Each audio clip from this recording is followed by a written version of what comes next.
This is 5 on your side at 4. Focused on you. It has been 4 days since some members of the United Auto Workers Union went on strike. The assembly lines have been shut down at 3 U.S. auto plants, but the strike hits very close to home. UAW members picketing in Wentzville for better pay. Thanks for being here at 4. I'm Kay Quinn. There's still no deal between the UAW and U.S. automakers. Mike Valerio takes a look at what's holding up negotiations and what this may mean for the economy.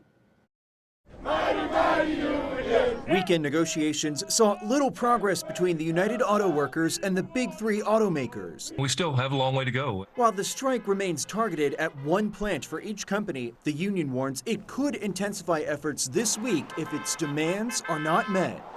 We'll see how things progress the next few days, and if we have to amp up pressure, that's what we're going to do. Top of the list for workers, an immediate 20% raise, followed by 4 additional 5% raises over the 4-year deal. All 3 companies have countered with a 20% raise during the life of the contract with an immediate 10%. We gave up a lot in 2008 to help Ford out during the recession. We didn't get any raises for 3 contracts. So it's time for us to get something. Analysts say the U.S. economy is getting bruised, but the strike's impact isn't likely to push the nation into a recession.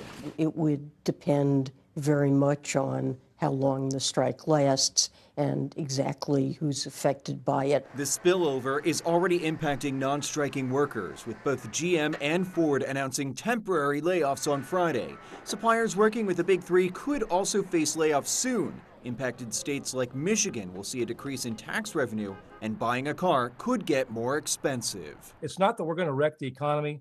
We're going to wreck their economy, the economy that only works for the billionaire class. I'm Mike Valerio reporting. The labor fight in Wentzville, just the latest in a history of work action by American auto workers. 5 on your side's Justina Coronel sat down with a labor studies professor at the University of Missouri St. Louis. She's here with his insight. Justina?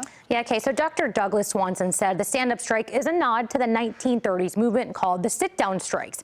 That's when the United Auto Workers gained recognition by auto companies after General Motors workers protested inequality. And now history repeats itself with a modernized twist. Swanson said this strategy, asking members to strike when called to do so, keep company leaders on their toes. He said the uncertainty brings leverage to the union and havoc to management.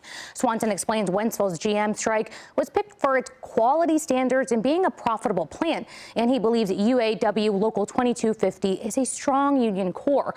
Beyond that, the conversations of labor movements are buzzing now more than ever. From Amazon and Starbucks to the writer's strike, he thinks this is motivating others.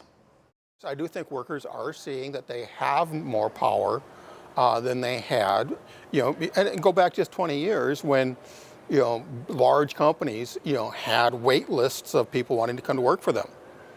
Now those large companies are doing high school job fairs and can't fill all their vacancies. So the power dynamic has shifted. Through their studies, they've also learned people aren't having large families, and that's a big reason why there's a smaller pool of new workers. There are multiple reasons why this is happening, from stagnation of wages to home and child care costs outpacing those wages. All right, thank you, Justina. U.S. Steel is temporarily idling a furnace in Granite City in response to the UAW strike. The company calls it risk mitigation. According to the steel company, this is not a total shutdown of the plant. Layoffs would last about 6 months or less. This comes more than a year after U.S. Steel announced it would sell the plant. The president of the United Steelworkers local chapter says this could impact more than 300 workers. Funeral arrangements have been made for a Belleville Marine who lost her life in the line of duty last month.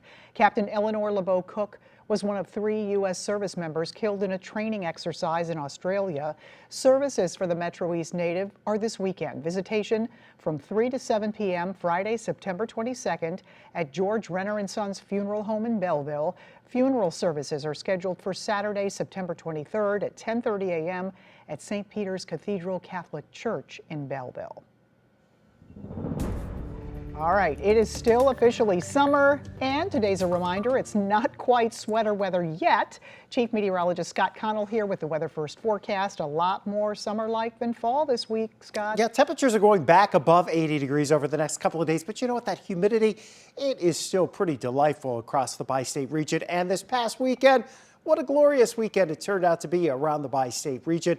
We saw the clouds roll in on Saturday, and some of us, especially northwest of St. Louis, even saw a few showers, maybe a rumble of thunder, but most of the metro missed out on that. And look at Elephant Rock State Park from Marcia, one of our 5 on Your Side Weather Watchers Facebook group members. She shared that beautiful picture down at Elephant Rocks from yesterday. Gorgeous. Always good to see that red Missouri granite down that way. You can see traffic rolling along with pretty bright skies out there in St. Charles right now. Most of us upper 70s, right around 80 degrees. Humidity's nice and low. Very few clouds out there. They're mostly just those puffy fair weather clouds, and another nice days on the way tomorrow. The bigger change, the fact that tomorrow it is going to be a bit warmer, probably by about 5 or 6 degrees. More clouds, though, by Wednesday into Thursday. And while there is a little bit of a rain chance here during the work week, most of the rain we see, when we finally see some, is going to be widespread on Saturday into Saturday night and Sunday, mostly later Saturday. We'll time that out for you in just a few minutes, Kay. All right, we'll see you then. Thank you, Scott. The Pretrial Fairness Act went into effect in Illinois today, eliminating cash bail in the state. In St. Clair County, that involved some confusion and delays as judges and clerks switched over to a new system. Our political editor, Mark Maxwell, was in the courtroom for those very first hearings early this morning. Mark? Okay, cameras were not allowed inside that courtroom, except Zoom cameras where defendants would file in one by one from the jail. Some dressed in orange or mustard yellow jumpsuits, others were wearing their street clothes, each one of them wanting to know how long they'd be in jail or when they might get out to meet their lawyer, their families, or possibly get back to work. Watching the judge and the clerk in that courtroom, it was clear they were unaccustomed to the new process. Even as they moved quickly through the docket, the clerk stopped at one point to check the new forms and asked, quote, "Do these things indicate that they're to be released anywhere?" In another instance, the judge put her call on mute just to ask, "What am I telling this gal right now?" They're trying to figure it all out. The defendant had been arrested on a nonviolent drug charge, but also faced an older charge where she could be detained under this new law. The public defender quipped, "This gets weird because this gets into a weird area." All of these were just preliminary hearings before the heavy lifting really starts tomorrow. Those will be the detention hearings where defendants in jail will appear before the judge in person and make their case to try and go home. When we went through who was in custody and what they were charged with, it appears that there's going to be approximately 150 people that are eligible for release. And I mean, when I say eligible, I mean they are charged with non-detainable offenses. If that estimate holds true, that means roughly 30% of the current jail population in St. Clair County will get to go home to wait for their trial over the next 90 days. The public defender believes that will happen in waves of 30 people each day, approximately. One defendant who had been through this before asked the judge in her hearing, "Do I have a bond?" The judge said, "There is no bond." And that sums it up. Not anymore, not in Illinois. Thank you, Mark. 5 Americans who were held by Iran on their way home, what the U.S. gave up to get them back. Hunter Biden files a lawsuit of his own. The government agency he's now suing.